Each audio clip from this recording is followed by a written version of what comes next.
오늘 본문은 마태복음 26장 31절에서 35절 말씀을 중심으로 살펴보며 조금 더 깊은 이해를 위해서 17절부터 함께 살펴보기를 소원합니다.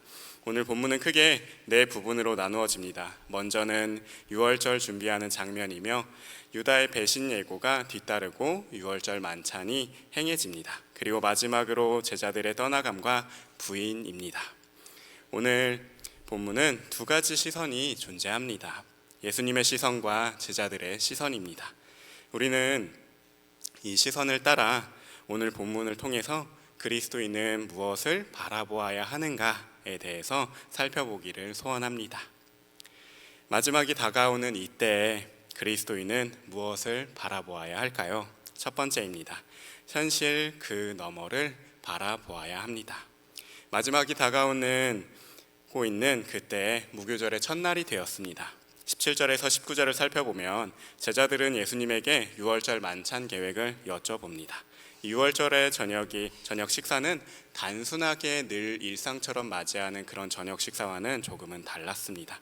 온 가족 혹은 함께 연대한 순례자들이 명절의 절정으로서 종으로 살던 그때로부터 그 애굽으로부터의 출애굽했던 때를 그 구원의 감격에 감사하며 해방을 기억하며 기념하는 가장 중요한 신앙 고백의 때였습니다.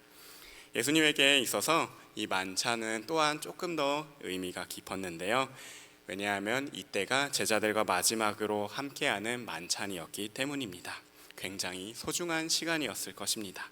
그러나 제자들은 아무 생각이 없는 듯합니다. 그저 평범하게 예수님에게 묻습니다. 17절 하반절입니다. 유월절 음식 잡수실 것을 우리가 어디서 준비하시기를 원하시나이까? 당시 순례객이 넘쳐나는 명절에 식사할 자리를 확보하는 것이란 참 어려운 일이었습니다. 그러나 생각해 보니 예루살렘 입성 당시에 예수님께서 나귀를 미리 준비하신 것처럼 이번에도 예수님께서 무언가를 준비하셨을 거라고 생각했던 것 같습니다. 그래서 혹시 유월절 만찬도 이미 그 장소가 예비되어져 있는 것인지 알아보고자 평범하게 예수님에게 질문을 하고 있는 것입니다.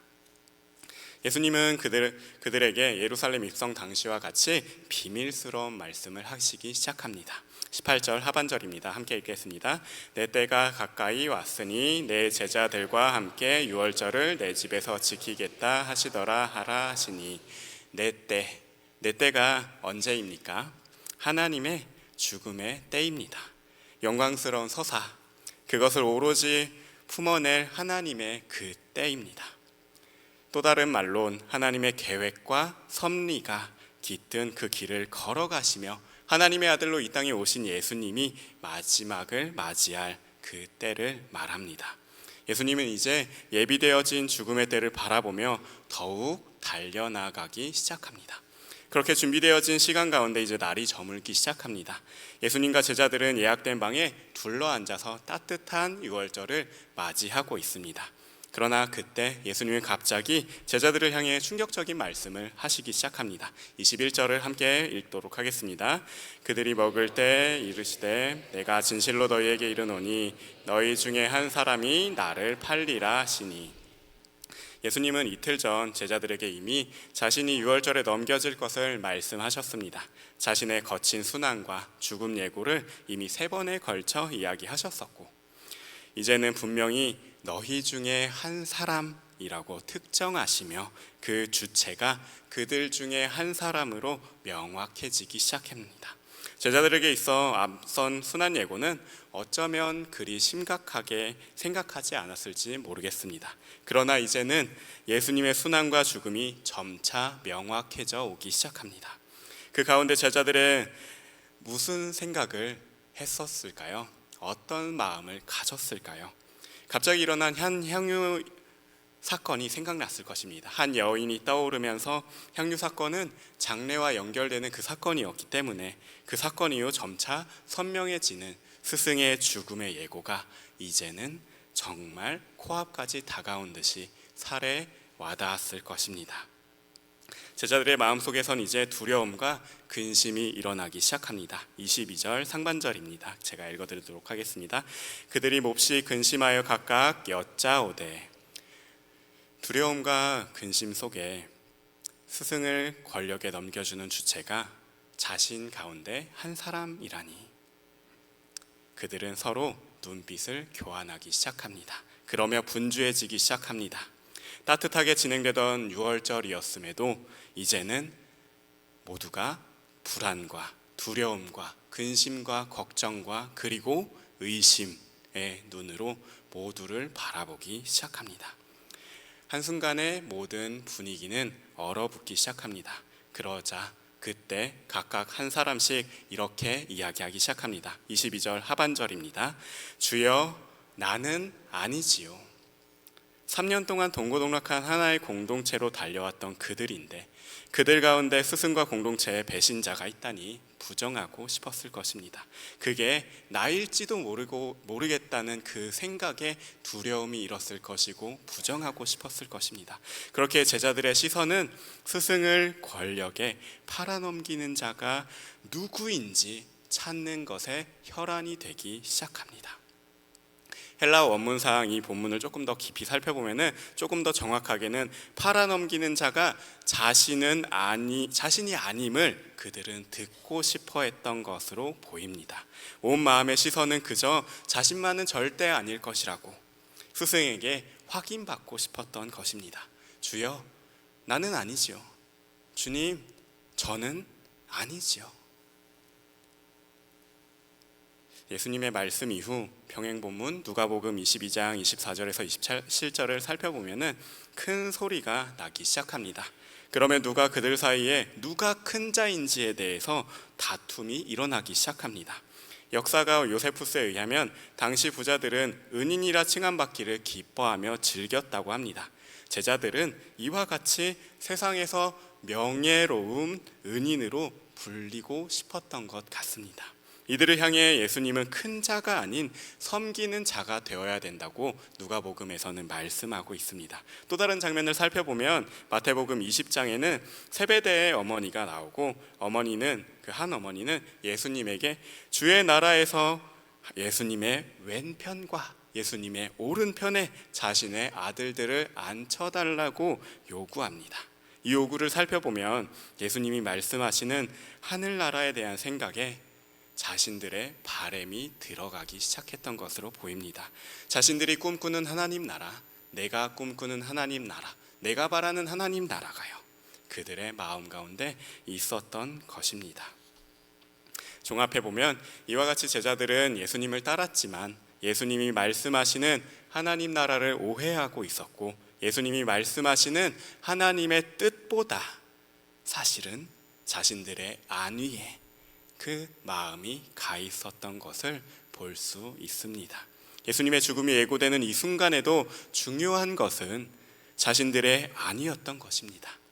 예수님이 그들과 함께 하여야만 얻을 수 있는 자리, 그 명예, 그것을 바라보았고 예수님이 바라보시고 말씀하시는 그 죽음이라는 그 현실, 그들이 마주해야 되는 현실 너머를 바라보지 못하고 그저 부정하고 있는 모습이 제자들의 모습이었습니다.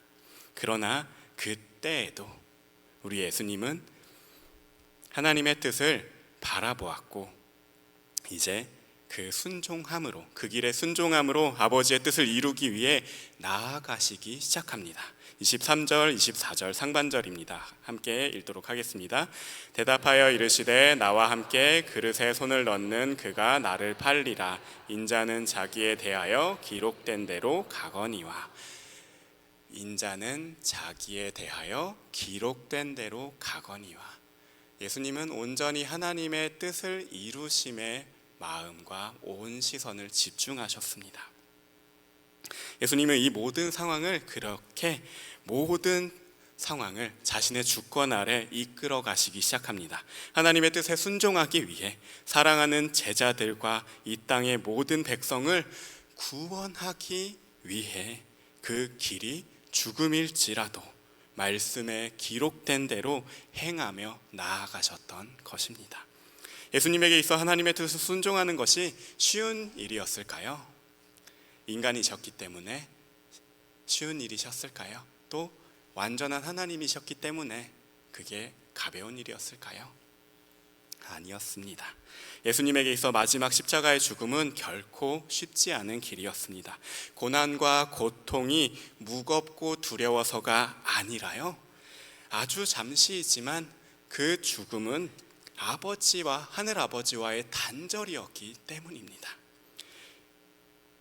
그러나 우리 예수님은 그것까지 순종하심으로 결국 하나님의 뜻에 조금도 부족함 없이 이루십니다. 본문을 묵상하는 가운데 생각해 보았습니다. 내가 저들 가운데 한 명이었다면 어떤 마음이었을까? 저들과는 달랐을까? 예수님을 넘겨줄 자가 나온다 하였을 때, 죽음을 예고하셨을 때 나 자신이 아니에요, 저는 그렇지 않아요, 예수님이 어떻게 살아나실지 그 방법을 찾아봅시다 라고 생각했을까? 나는 정말로 예수님의 그 제자들과는 다르게 반응할 수 있었을까? 달랐을 것이라고 확신할 수 있었을까? 하고 생각해 보았습니다. 얼마 전 추석이 다가올 때 가족들을 생각하니 가족이 참 보고 싶어졌습니다. 10여 년 전 믿지 않는 가족들에게 복음을 전한 이후 알게 모르게 서먹해져 가던 가족들의 형태가 보이기 시작했고, 그 관계를 조금이라도 개선해 보고 싶었습니다. 그래서 제가 조금 더 낮아지고 제가 조금 더 엎드림으로 가정의 화목을 도모하고 싶었습니다. 그렇게 저는 친지 가족들과 조금 더 친밀해지기 위해 노력하고자 하는 마음을 가득 안고 부산으로 향했습니다. 그렇게 모든 친척들이 모였고 큰 잔치 마냥 집에는 술자리가 열리기 시작했습니다. 지금까지는 이런 술자리에서 불편해서 잠시 앉아있다가 일어났지만 이제는 그 마음이 어땠을까요? 가족들과 더 친해지며 그 자리에서 버티고 견뎌서 예수님을 전하고 싶었던 마음이 굉장히 컸습니다. 그래서 그 자리를 지키고 있었던 와중 어느 한 분이 제 손을 꽉 쥐어주며 어르신께서 제게 술잔을 쥐어주시기 시작했습니다. 제가 이렇게 손을 잡고 빼니까 손을 꽉 붙잡으시고는 피하지 못하게 계속해서 권유하시고 쥐어주시기 시작했습니다. 처음엔 정중히 웃으며 거절했지만 그러지 못했고 결국엔 저는 그 술잔을 받고 술을 받았습니다.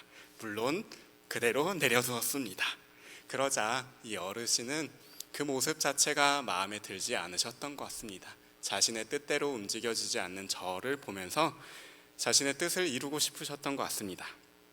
그러는 가운데 이렇게 표현해서 죄송하지만 현대 교회를 꼬집기 시작하셨습니다. 목회자들의 참상, 목회자들의 부끄러운 모습, 현대 한국교회의 부끄러운 모습들을 계속해서 너네 믿음 가져봐야 이렇잖아 라고 말씀하시듯이 계속해서 현실은 저에게 이야기하기 시작했습니다. 그 길은 어쩌면 고통의 자리잖아, 그거 힘들잖아, 믿음 지켜서 결국에 교회가 이룬 게 그 모습 아니야 라는 듯이 계속해서 말씀하셨습니다. 그래도 저는 그래도 뭐 저를 생각하시는 마음에 그래 귀히 여겨주시는구나 하면서 웃고 넘겼습니다. 사실 저는 처음 신앙생활을 시작하면서 복음을 전하는 것이 그저 기뻤습니다. 그저 즐거웠고 시간이 날 때면 청년부 친구들과 함께 거리로 나가 기타를 들고 찬양하며 복음을 전도하며 노방전도하는 것이 저의 삶의 낙이었습니다. 일주일에 2번씩 매주 나갔고 그렇게 몇 년을 보냈습니다. 하나님의 말씀을 읽을 때는 또 어땠을까요? 너무나 꿀송이처럼 달죠. 너무 귀하고 너무 즐겁고 너무 행복했습니다. 이 시간이 영영토록 이어졌으면 좋겠다 라는 마음도 있었습니다. 평생 누리고 싶은 시간이다 라고 생각했습니다. 그렇게 해달라고 하나님께도 기도도 하였습니다. 그저 그 길이 아름다워만 보였고 목회자라고 하는 길은 축복의 길일 것이라고 믿어 의심치 않았습니다. 물론 지금도 이 믿음은 변함이 없습니다. 그렇게 목회자가 된다면 우리 가족들을 전도할 수 있지 않을까? 그렇게 목회자가 되어서 내가 자리가 확실해진다면 가족들도 복음을 듣고 모두가 전도되어서 복음의 통로가 되지 않을까? 내가 그 가정의 복음의 통로가 될 수 있지 않을까? 축복과 응원 속에서 그 환대 속에서 즐겁게 사역할 수 있지 않을까 생각했습니다. 그렇게 저는 그저 밝고 즐겁고 행복함만이 남아있는 하늘나라, 고난이란 고통이란 전혀 없고 그저 기쁨의 하늘나라만을 그렸고 꿈꿨습니다. 그러나 10여 년이 흐른 뒤에 지금의 작금의 모습은 제가 마주한 현실은 어떠했습니까? 여전히 변하지 않는 현실이었습니다. 술 한 잔에 모든 고통을 잊으라는 듯이, 날려버리라는 듯이, 그렇게 예수를 팔라는 듯이 저를 재촉하며 포기하라고, 실패하라고 종용하는 현실을 마주하였습니다. 사랑하는 성도 여러분, 마지막 때에 살아가는 이때입니다. 우리입니다. 마지막 때를 살아가는 여러분의 현실은 어떠하십니까? 우리 작금의 시대 교회는 어떻습니까? 평안하십니까? 복음을 전하는 길은 점차 막혀만 갑니다. 여러 가지 악법들을 제정하여 그 복음을 전하는 것조차 하지 못하게 하기 위해서 혈안입니다. 교회는 문을 닫고 무너져만 갑니다. 어려움에 처한 다음 세대를 위해서 목숨을 내어줘도 모자랄 지금 이 시대에, 그래도 잃어버리는 영혼들이 있는 이 시대에 사역자들은 도리어 교회에 상처받고 사역의 길을 포기하고 도망갑니다. 죄송합니다. 이렇게 말씀드려서 제 동기들이어가지고요. 네, 이러한 현실들은 저와 여러분이 신앙을 잃어버리기를 바라며 포기하면 편하다는 듯이 끊임없이 우리에게 종용하며 흔들며 부추기는 게 작금의 현실입니다. 그 속에 우리가 믿음을 지켜가면 너무나 좋겠지만 연약한 우리는 무너지기도 합니다. 실패하기도 합니다. 그렇게 하나님의 뜻이 아닌 자신의 상황과 환경에 눈을 돌리기도 하며 우리 자신의 안위만을 급급하게 여길 때도 있습니다. 우리가 살아가는 세대가 정말 믿음을 지켜가는 것이 녹록지 않은 마지막 때이기 때문입니다. 사랑하는 성도 여러분, 한 번 더 여쭤보겠습니다. 평안하십니까? 그렇다면 우리는 이러한 때에 무엇을 바라보아야 할까요? 두 번째입니다. 영원한 승리를 주신 예수 그리스도를 바라보아야 합니다. 제자들이 이러한 때에도 여전히 예수 그리스도는 정해진 때에 정해진 길을 걸어가십니다. 26절에서 30절을 보시면 예수님은 제자들과 함께 유월절 식탁 앞에서 떡을 몸으로 포도주를 피로 설명하시며 새로운 유월절을 제정해 주십니다. 이제 곧 예수님은 유월절의 어린 양으로 그분의 몸은 찢겨질 것이고 그의 피는 전부 쏟아질 것이었습니다. 출애굽 때 문설주에 발라진 어린 양의 피에 죽음이 유월했던 것처럼 예수님의 피는 죽음을 넘는 죄사함과 구원을 줄 언약의 피가 될 것임을 제자들에게 약속해 주시고 계신 것입니다. 그때부터 지금까지 우리가 오늘 성찬했던 것처럼 여전히 기념하며 이어져 오고 있는 것입니다. 그러며 예수님은 제자들을 향해 말씀하십니다. 29절입니다. 함께 봉독 제가 읽도록 하겠습니다. 그러나 너희에게 이르노니 내가 포도나무에서 난 것을 이제부터 내 아버지의 나라에서 새 것으로 너희와 함께 마시는 날까지 마시지 아니하리라. 예수님은 반드시 다시 오셔서 하나님 나라에서 베풀어질 구원잔치에서 새 포도주를 제자들과 함께 마실 것을 바라보셨습니다. 고통스러운 죽음은 가슴 아픈 이별을 가져올 것이었습니다. 그러나 예수님은 반드시 다시 오셔서 하나님 나라에서 베풀어질 구원잔치에서 새 포도주로 제자들과 함께 마실 것을 약속해 주시고 계신 것입니다. 죽음 이후에 있을 영원한 승리를 예수님은 내다보시며 바라보시며 성만찬을 그 제자들에게 베풀어 주시고 계신 것입니다. 이제 장면은 감람산으로 올라간 장면으로 전환됩니다. 예수님은 이곳에서 두 번째로 충격적인 말씀을 하십니다. 31절 상반절입니다. 함께 읽도록 하겠습니다. 그때 예수께서 제자들에게 이르시되 오늘 밤에 너희가 다 나를 버리리라. 이제 말씀하십니다. 오늘 밤 너희가 다 나를 버릴 것이다 라고 충격적인 말씀을 하십니다. 그 얘기를 듣고 베드로가 대번에 나서서 말합니다. 모두 주를 버릴지라도 나는 결코 버리지 않겠나이다. 내가 주와 함께 죽을지언정 주를 부인하지 않겠나이다 하고 모든 제자도 이와 같이 말했다고 성경은 기록합니다. 베드로와 제자들은 여전히 나는 아니지요 주님, 저는 그렇지 않을 것입니다 말하고 있는 것입니다. 다른 이는 버려도 나는 아닙니다. 다른 이는 그럴지 몰라도 나는 아닐 것입니다. 나는 아닙니다. 모든 제자도 제각기 그와 같이 말하였습니다. 그러나 그 결과가 무엇이었습니까? 나는 아닐 거야 장담하던 베드로는 목숨을 잃을 것이 두려워 예수님을 부인하였고, 모든 제자는 예수님을 버리고 달아나게 됩니다.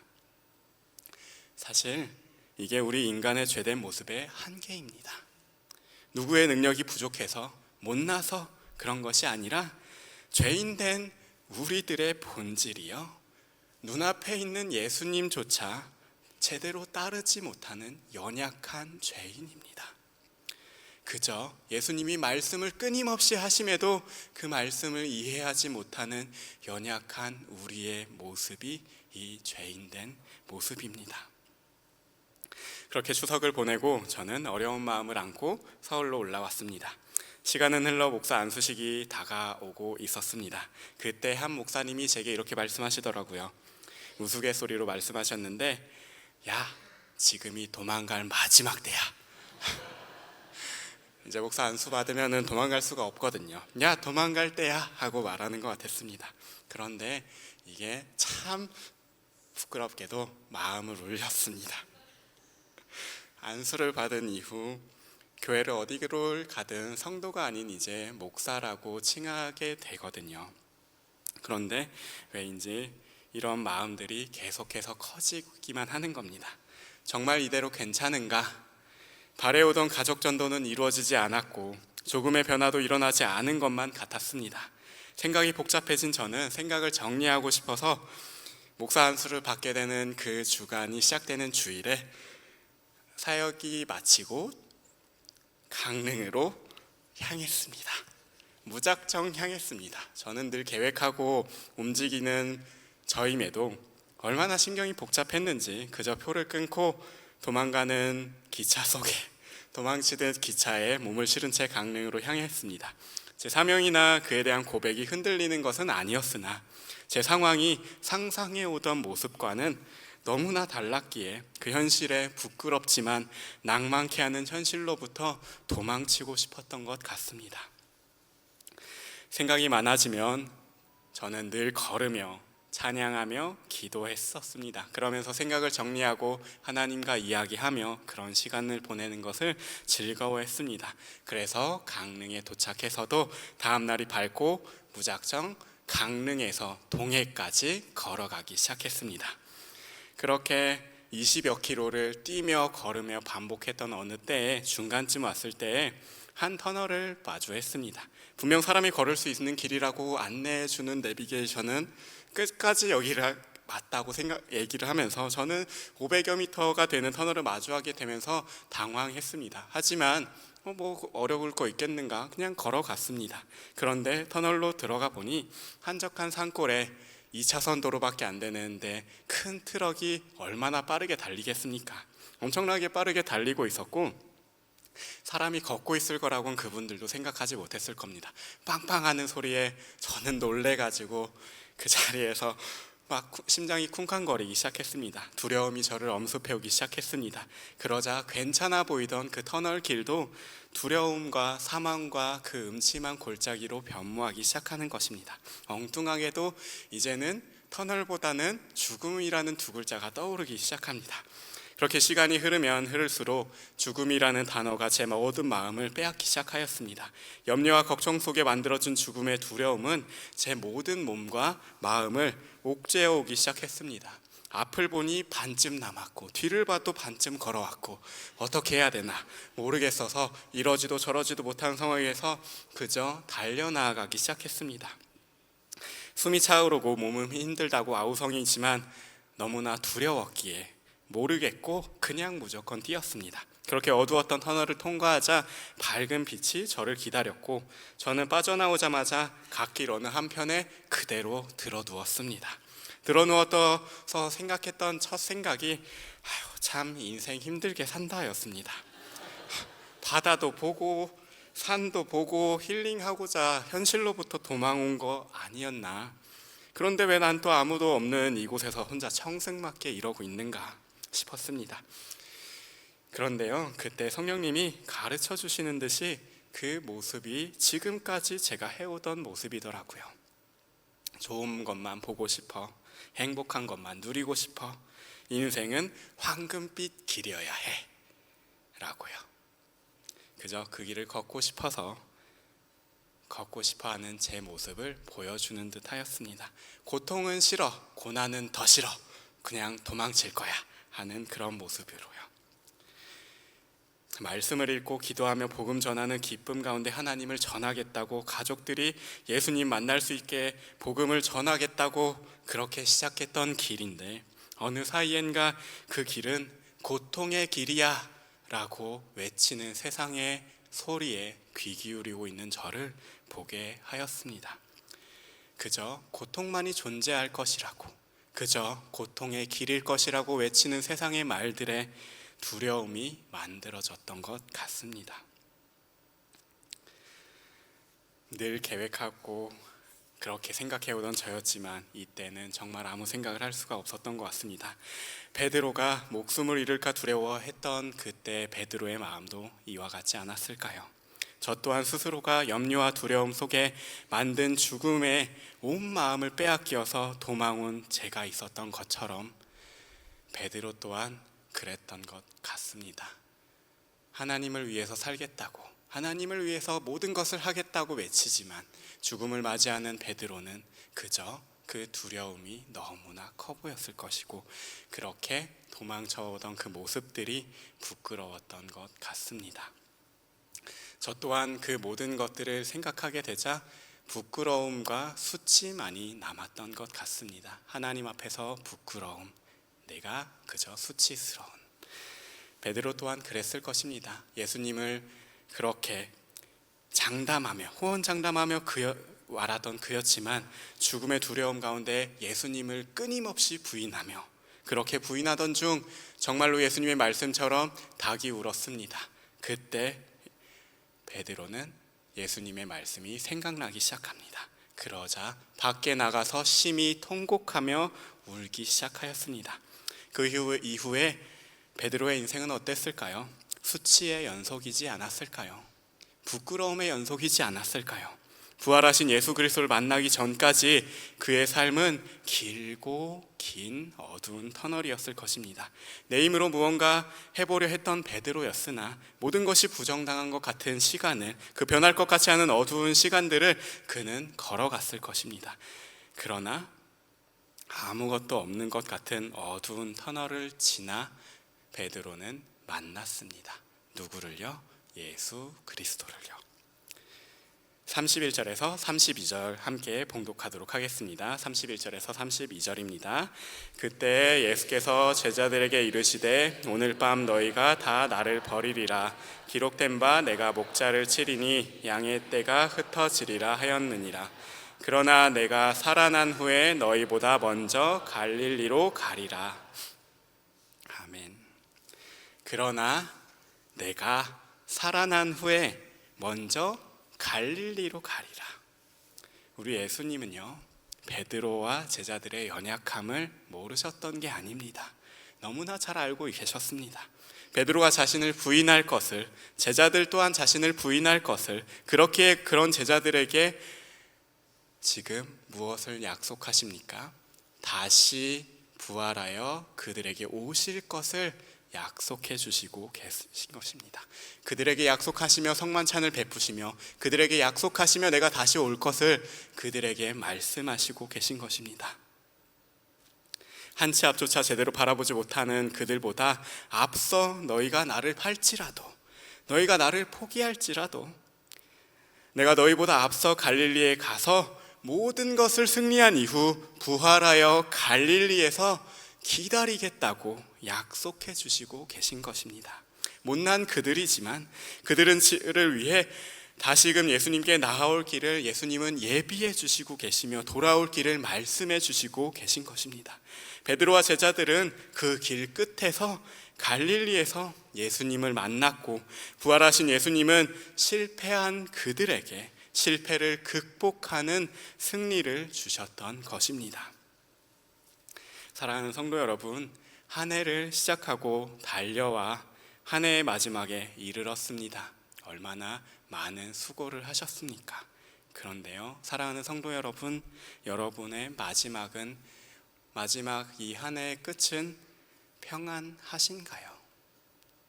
이 마지막을 맞이하는 우리 교회는 평안한가요?